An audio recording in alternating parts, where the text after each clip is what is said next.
There are major fundamental geographic datasets provided by Japanese governmental organizations.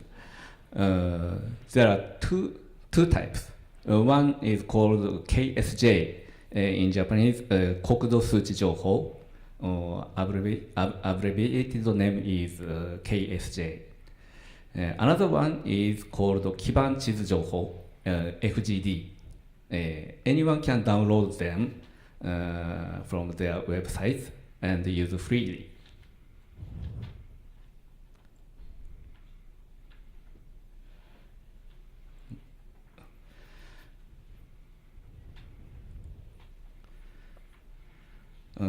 KSJ includes more than 60 feature types.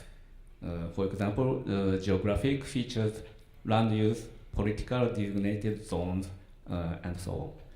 Geometry types are point, line, or areas. Data format is XML conforming to GML, but the GML reader in FME cannot read the data.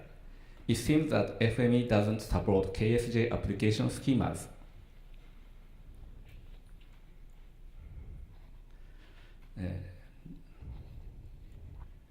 Next, FGD includes vectorized topographic map elements, point line or areas, and digital elevation model, DEM. FGD data format is also XML conforming to GML, and GML Reader can read the data except DEM.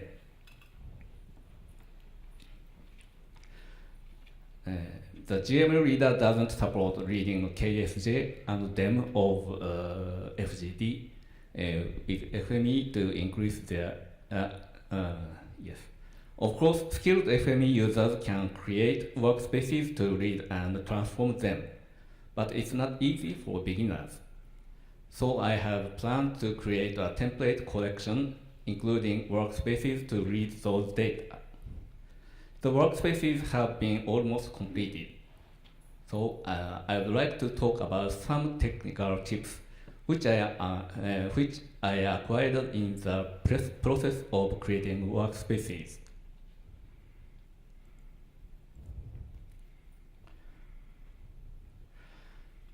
As I mentioned, there are many feature types in KSJ, more than 60. But basic data structure is common to all the KSJ data. So in the part 1, I'll focus on geometry creation with XF map and custom transformers. And also I'll mention 2 cases resolving incorrect data with XF maps.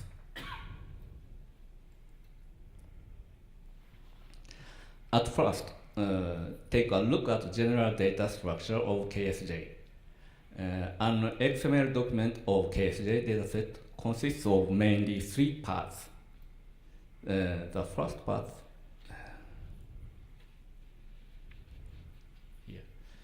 the first part describes the envelope of the dataset. You can identify the spatial reference system name here. Others in this part are not essential to create features. And the second part here describes geometries. XML elements in this part are conforming to GML schemas. This example shows a point element, but curve, orientable curves, and surface elements can also appear depending on the feature type. And the third part describes features. Element name represents a feature type name. A feature element has child elements which describe feature attributes. The schema is various depending on individual feature types, but every feature has an attribute storing geometry identifier, which link to a geometry element, this green arrow.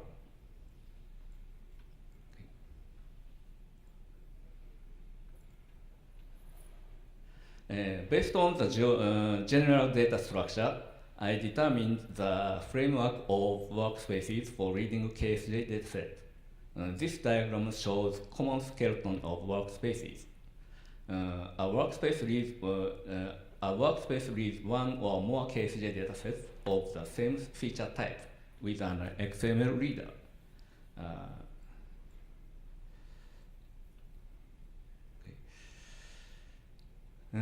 This framework is simple, but there are some technical tips on how to create geometries using XFMAP.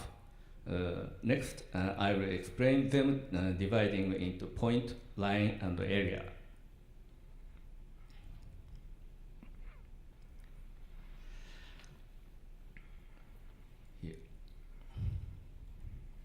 A point element in the XML document represents a point geometry. As you know, XFMAP has a mechanism to create a geometry based on such a XML element. That is this geometry element.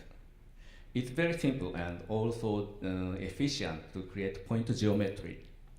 This mapping rule configures a reader feature type named point.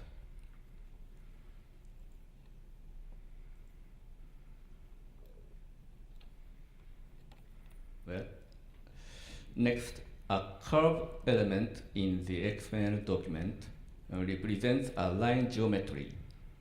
Line geometries also can be created by XFMAP as well as point. But I thought of another approach, that is, reading line string segment element as XML fragment, and creating a line geometry based on the XML fragment with the geometry replacer transformer. In my testing, the geometry replacer was faster than creating lines from lines with XFMAP. There are 2 points in the mapping rule. One is a curve can consist of multiple segments, so line string segments should be read as a list attribute. Specify a list to type attribute here, and then the value will be always read as an element of list attribute. And here, list string segment should be read as an XML fragment in this case, so as -XML equal true. This attribute can control it. This mapping rule configures a reader feature type named curve.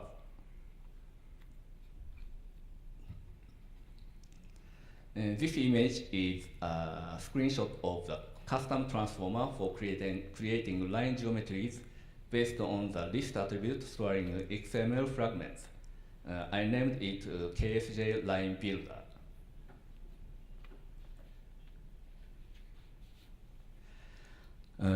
A surface element in the XML document represents an area geometry.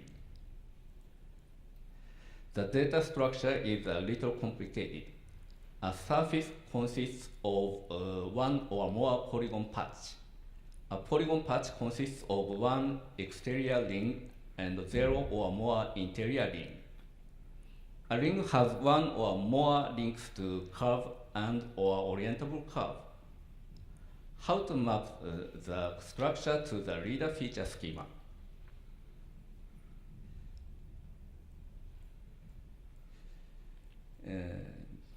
The point is this cardinality attribute of structure element in the mapping rule.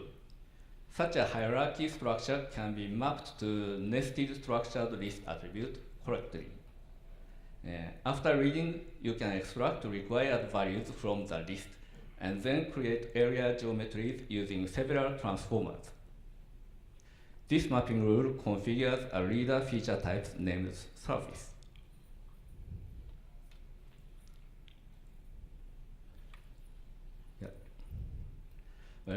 this image is a screenshot of the custom transformer for creating area geometries based on surface, curve, and orientable curve features.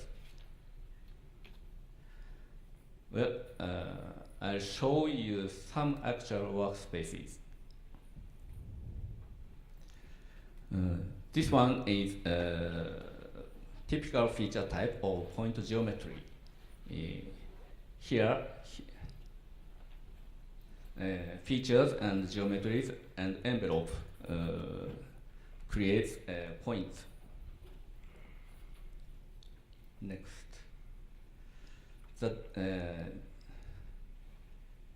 This dataset has two feature types, river stream and river node. Looks a little complicated, but basic structure is also conforming to the skeleton. Next, this is a typical feature type of area geometry. So the workspace looked like perfect, but I encountered two cases where the workspace doesn't work. And the reason was the data is not conformed to the correct schema. It was a completely unexpected issue. So this is case one. This case,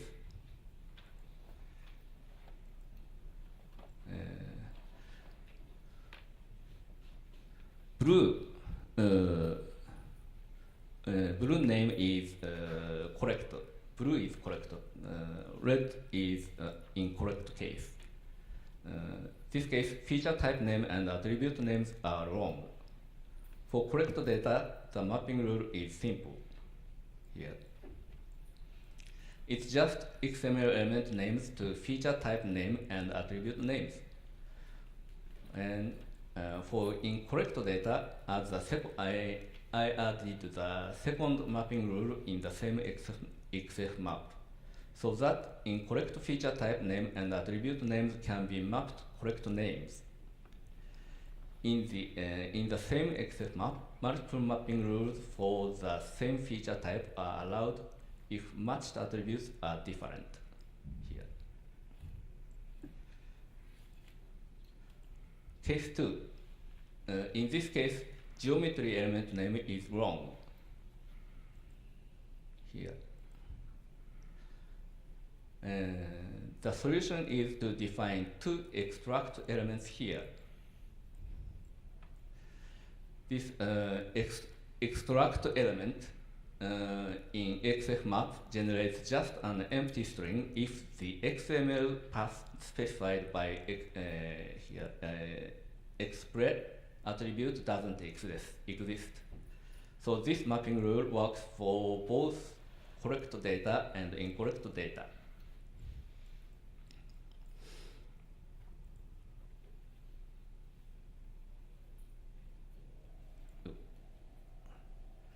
Okay. Next, I'd like to talk about reading DEM in FGD and transforming the data into a raster. In the part 2, I will focus on performance of creating a raster from serialized cell values. There are three types of DEM in FGD. They are different in some parameters as shown in this table, but they are conforming to the same XML schema.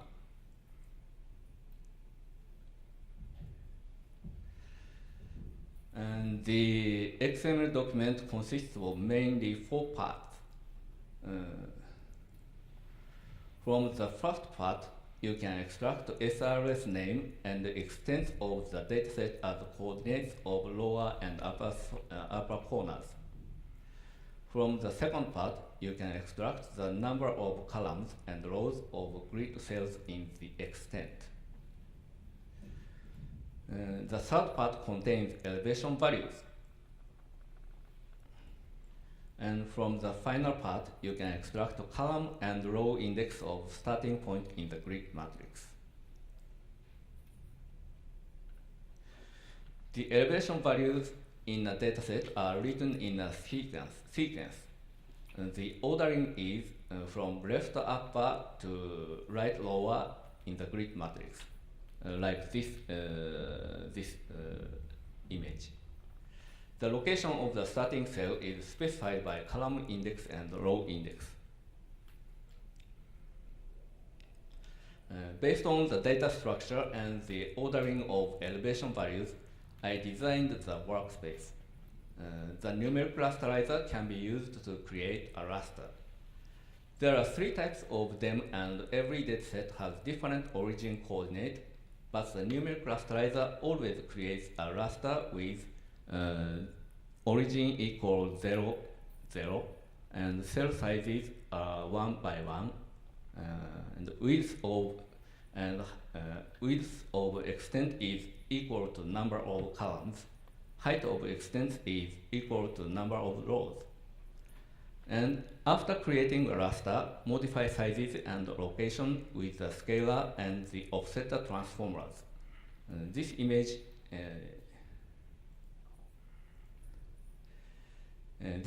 describes the process, so that the resultant raster has correct size and location.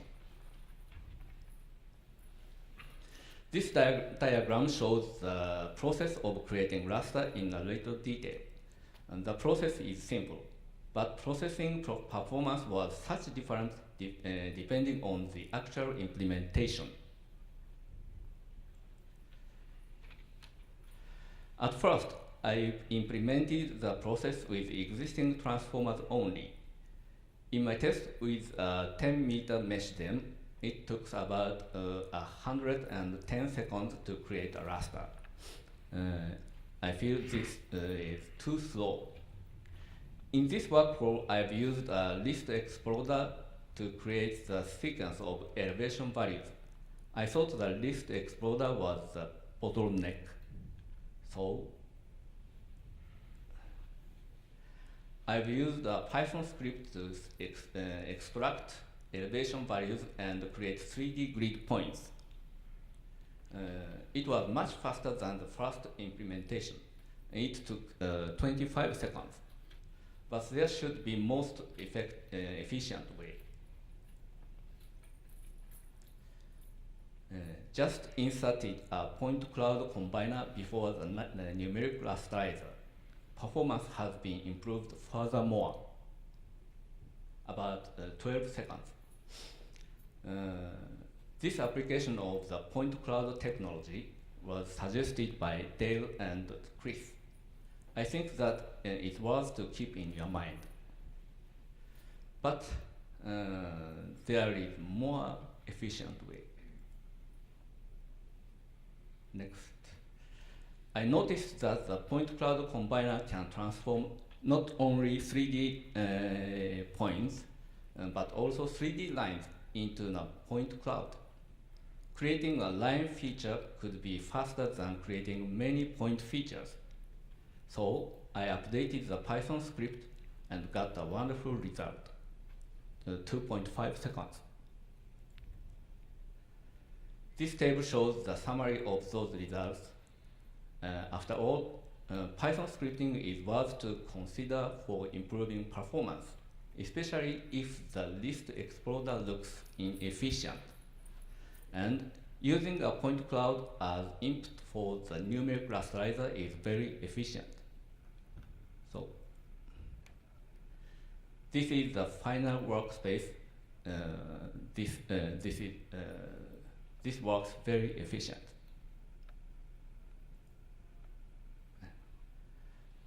Okay, my presentation is finished. Thank you for your attention.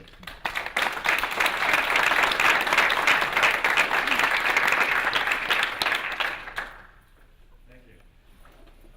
Any questions? Are the custom transformers you've been creating, are they going to be available like on FME store, or are they for the clients you have? I created a custom transformer. Those are for KSJ, specific. So for customers in Japan then that you Yes. work with? Yeah. It was definitely, Takashi was very, that's probably the first detailed presentation I've ever seen on using XF maps. So